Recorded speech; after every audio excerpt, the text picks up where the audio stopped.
پرانے وقتوں کی بات ہے۔ ایک لڑکا فہد تھا۔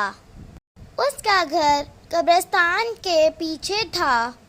وہ روز قبرستان سے گزر کر اپنے کام پر جاتا تھا۔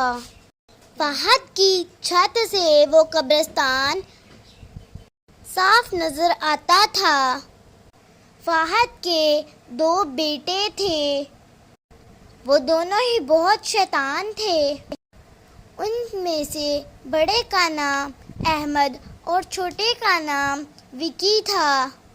گرمیوں کی چھٹیوں میں ان کی کزن ملیحہ ان کے گھر چھٹیاں گزارنے آئی تھی۔ تینوں مل کر رات 12:30 بجے ٹروتھ اینڈ ٹیڈ کھیل رہے تھے۔ احمد نے کہا، بولو ملیحہ، تم ٹروتھ لوگی یا تم ٹیڈ لوگی؟ اگر میں ٹریڈ لوں گی تو تم لوگ مجھے کچھ خطرناک کرنے کے لیے تو نہیں کہو گے؟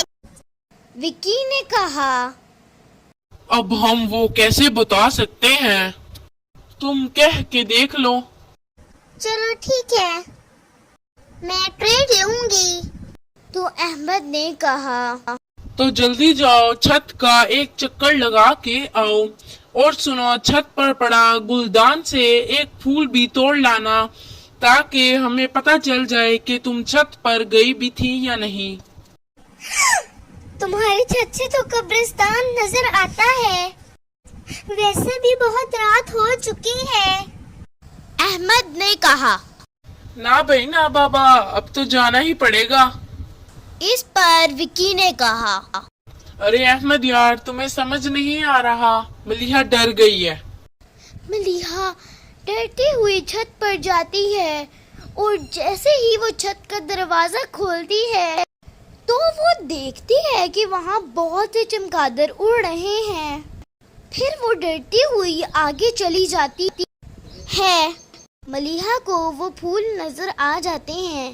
جیسے ہی وہ پھولوں کی طرف آگے بڑھتی ہے تو ملیحہ کی نظر ایک درخت پر پڑ جاتی ہے جس پر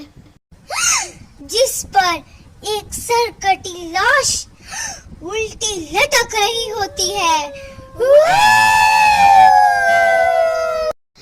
ملیحہ وہ منظر دیکھ کر وہیں بے ہوش ہو جاتی ہے۔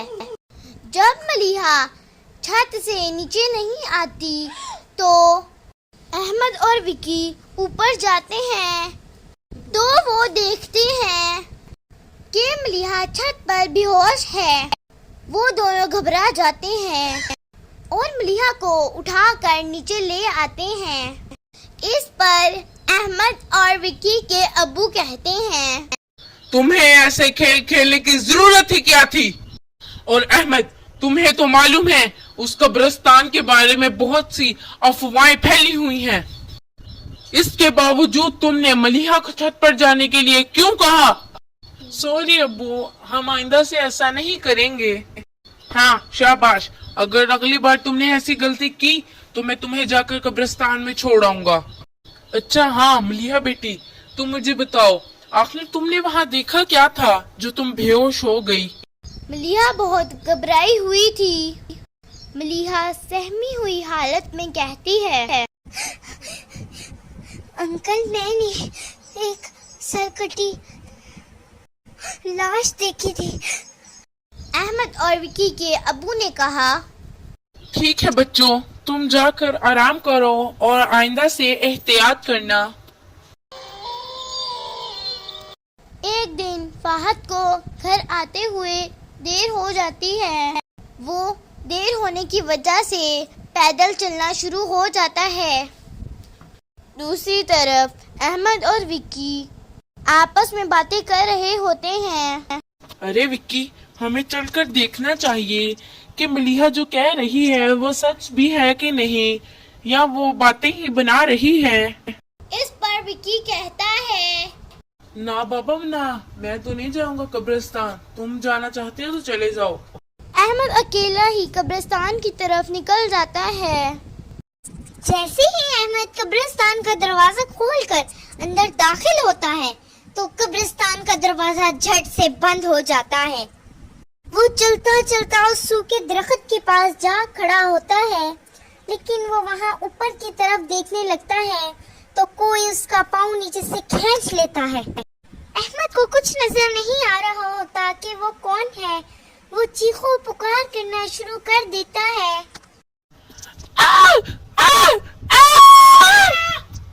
کوئی مجھے بچاؤ بچاؤ! اس کی یہ آواز اس کے ابا جان سن لیتے ہیں اور وہ قبرستان کا دروازہ کھول کر دیکھتے ہیں تو اندر کوئی نہیں ہوتا۔